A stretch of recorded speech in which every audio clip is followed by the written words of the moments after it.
Hi mga person, tingnan nyo ko guys. Ito nga pala si Boss Jacob, baby Jacob.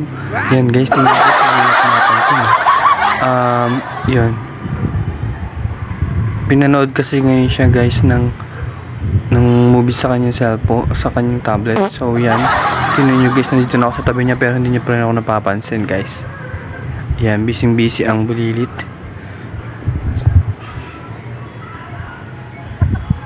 Yun na nga guys, nakita niya na ako. Ayun na, parang na bad trip. Ano ba naman to? Bad trip naman to si Tito Pet. Ayun na siya guys. Tingnan niyo yung tsura niya. Istorbo naman to. Sabi niya, makalis nga muna dito. Ayun guys, oh. Tingnan yung tsura niya. Ayun, maglalambing. Yan, papakisa ko dyan guys eh. Tingnan nyo. Kiss Tito Pet. Yan. Sabay pinunasan. Grabe siya.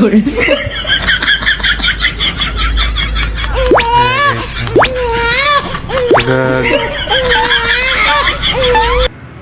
Buti hindi nabasag. Ayun na guys.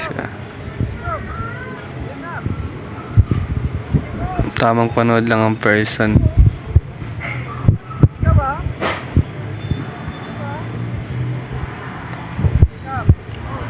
Wala na, ayaw naman yung mamansin guys. Basta nakahawak talaga yun ng ganyan. Di na siya namamansin. Ayun na, tingnan nyo. Hanggang sa maurat na lang yung pag nalipat-lipat na yung mga pinapaload niya na yan. Dugog. Oh yeah, tuwa na siya, bigyan siya laro ano. Oink.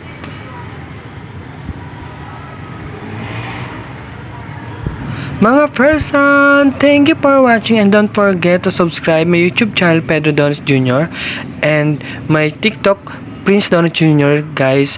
So umorder na kayo ng mga products sa akin TikTok showcase guys, low price, free shipping, good quality at syempre guys maraming promo at yun makakasigurado kayo guys na maayos makakarating sa inyo ang mga products na in-order nyo guys. Kasi guys, subok na natin yan at umorder din tayo guys ng mga product na pinopromote natin. So yun guys, umorder na kayo sa akin TikTok showcase Prince Donis Jr.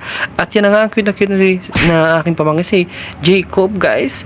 So yan, thank you for watching and yun, sana guys supportan nyo ang aking ibon series at panoorin nyo yun guys. Sana one day mag-champion ang ating mga ibon, ang ating mga warriors guys. Thank you for watching and God bless. Bye bye.